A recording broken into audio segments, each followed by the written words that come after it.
welcome back to my channel. Today, we're going to be talking about The Lie. Before we begin, let me know in the comments if you were looking forward to this, or what your thoughts were if you've seen it already, and make sure to give this a thumbs up if you like these reviews. It helps me out immensely if you do that. Also, if you're new here and you like movies, whether it be blockbusters, hidden gems, or everything in between, please consider hitting that subscribe button so you can stay up to date with reviews of new releases and some classics. But now, let's jump right into it. This film stars Peter Sarsgaard and Joey King as a father and daughter on their way to a dance competition. When they pick up a friend on the way, the situation becomes deadly, and a cover-up also involving the mother, played by Mireillie Enos, is underway. This is the second film in the Welcome to the Blumhouse series that was released on Amazon Prime. It was released alongside Black Box, which I just reviewed, and there are 2 more movies on the way next week. It's written and directed by Ensues, who developed the TV series The Killing, and it's a remake of a 2015 German film called We Monsters. The film explores the concept of how far parents would be willing to go to protect their kids. Exploring family drama when one does something terrible, and the effects it has on them can make for a very complex, emotional drama. It was actually explored earlier in the year in the Apple TV Plus miniseries Defending Jacob, which I haven't seen, but I heard good things. And while it's a good idea, the execution here is nothing short of an absolute mess. I will be upfront with you. I really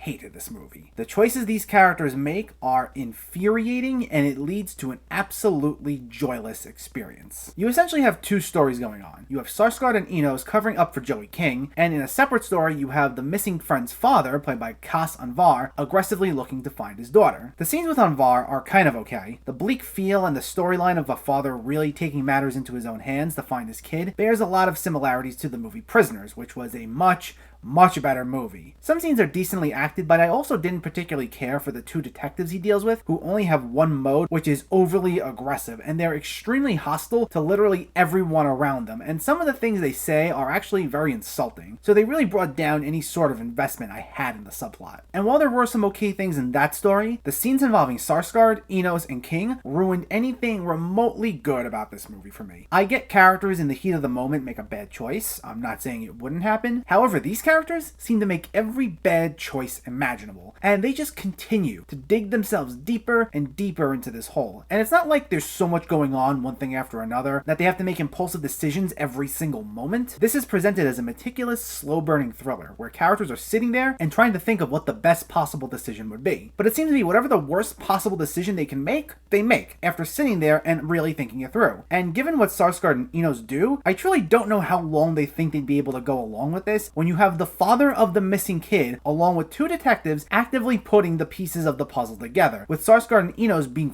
fully aware of this. Anvar repeatedly asks to speak to Joey King, and they'll use every excuse in the book to say she's busy or unavailable. And keep in mind, the 2 friends are supposed to be extremely close and do everything together, so it would make sense that someone would want to question her. And it's like, in what world do you think you can keep this charade up and just say, oh, if they just avoid each other long enough, this will go away? It immediately raises red flags that the best friend is constantly avoiding talking about anything. And any of the scenes of just Sarsgaard, Enos, and King together not trying to avoid Anvar were just so poorly written. Sarsgaard and Enos are divorced, and they don't exactly have a great relationship, and nearly every scene where they're trying to process what happens just turns into this series of arguments where one will talk about how the other doesn't do anything right, and they'll chastise one another, and sometimes it won't even be about the situation at hand. It felt like they were just starting to go on tangents. They'll also talk about their problems with one another, or how they view their relationship with their daughter, or other family issues. But it's all said in this really melodramatic delivery. I mean, the dialogue itself wasn't good at all, but the way they said everything, it would always be during these really overbearing shouting matches, and they say everything like they're on the verge of tears. I get it was supposed to explore this broken family dynamic, but none of it ever just came across as convincing. They were clearly trying too hard, and I never cared about anything they said. I never felt any tension, because it would be these 2 characters constantly beating each other down, and it would then be followed by them just doing the dumbest things possible to try covering the incident up. And the ways it failed so miserably at hitting you emotionally would come off as comical. Like early on, Sarsgaard is trying to tell Enos what happened, and she keeps dismissing him before finding out for herself about this incident, but it feels like one of those situations out of a sitcom where a character has big news to share, but the other character has to keep talking over them first to share their news so they can't say what they really need to say. But it's played so straight-faced that when she does discover what happened, which is this serious situation, I laughed, just because of Enos' over-the-top facial expressions and delivery upon finding out. Like, you can't take it seriously when you see how she reacts. There's another scene where Sarsgaard storms off after this argument with Enos, and despite Despite being the parent, it felt like watching an angsty teenager running off after arguing with his parents. He's blasting heavy metal music in his car while driving, and he breaks down in tears, and it's supposed to be this big emotional moment, but you have this high-speed, really energetic music overpowering everything else while this guy's crying, and the setup just does not capture the emotion it's going for, and it's so ridiculous that it honestly felt like a parody. Just the way it's all timed with the hammy delivery, it's kind of hysterical. And Joey King, to be perfectly honest, was also pretty bad. I've heard a number of people praise her specifically here, but I really didn't like her performance. Again, she's just super melodramatic like everyone else. I know she's supposed to be dealing with this traumatizing event, but the entirety of her performance consisted of her smashing things, bursting into hysterical tears upon even being acknowledged, and screaming this very hokey dialogue, and it was just never convincing. I also never really cared for her character from the start because when we see her interact with her friend at the very beginning, they're both kind of bratty characters. They're just very shallow and judgmental about everything, and I know we only spend a few minutes with them before the main story kicks off, but you need to give us something so that we have a reason to like them from the beginning. And they were both pretty annoying in the short time we spent with them while things were normal. Now, this is a very bleak movie dealing with heavy subject matter. And with movies like these, I'm not expecting them to be full of jokes, but it would be nice to have some quick moments where you can break the tension and have the audience feel something resembling anything other than really sad. Nothing that will cause it to drastically shift in tone, but something. And they attempt to give that to us here, but it'll be the oddest thing. Some scenes that are meant to be super emotional and attempt to show how traumatic this whole cover-up has been for everyone will be followed up by scenes that feel like we walked into a totally different movie. There will be scenes where our three main characters will suddenly pretend like everything's normal. Like there's a scene they wake up in the morning and you have King and Sarsgaard laughing and joking around, with King saying in this almost sing-songy voice, "Dad, what are we gonna do today?" And they carry on having a normal conversation as if everything's behind them. As if in the previous scene they just didn't have one of many emotional meltdowns. As if there still wasn't an ongoing subplot of this other father trying to find his daughter. There are a couple of moments like this and they feel so out of place. Like, yeah, now that that traumatic experience is over, what wacky adventures are we gonna get into today? I sat there dumbfounded, like,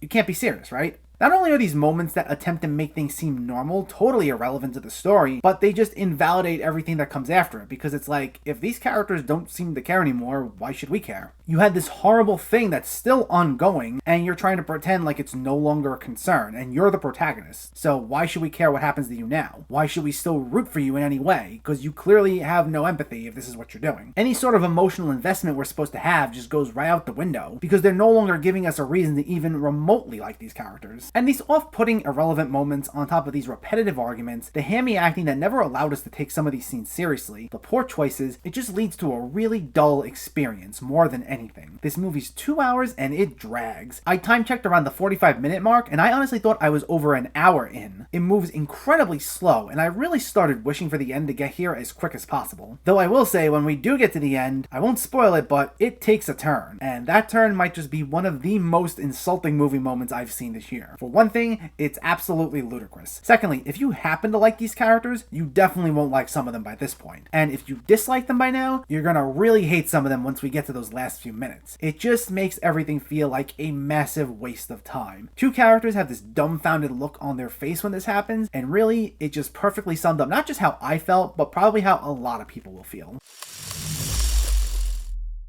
Yeah, I hated this movie. I really, really hated it. There are maybe a few decent things about it, like the cinematography and the concept of parents doing anything they can to protect their children, but everything bad about this makes it a totally unbearable experience and just undoes anything even remotely good about it. The acting's horrible, the shift in tones are comically out of place, the dialogue's atrocious, the arguments are repetitive, the characters are unlikable, and it's devoid of any real mystery or suspense, dragging out a 2-hour runtime to seem like an eternity. Hands down, one of the absolute worst experiences I've had watching a movie this year. The Lie gets a 0 out of 10. So between these first two movies, Black Box is easily the better of the two. But I feel like this is going to have some sort of following. I've heard the acting get praised for this, which I honestly disagree with, but if you saw it and liked it, great. Hopefully we can have a discussion about it in the comments, and hopefully the next couple of Welcome to the Blumhouse movies are much better. So let me know, did you see The Lie, or are you planning to see it, and what were your thoughts? Did you like the story? Did you like the acting? And what's one of the worst movies you've seen this year so far? Let me know in the comments below. If you enjoyed this video, please like it and share it, and for more movie reviews and film discussion, please make sure to hit that subscribe button to stay updated. Thanks for watching, everyone. I'll catch you next time.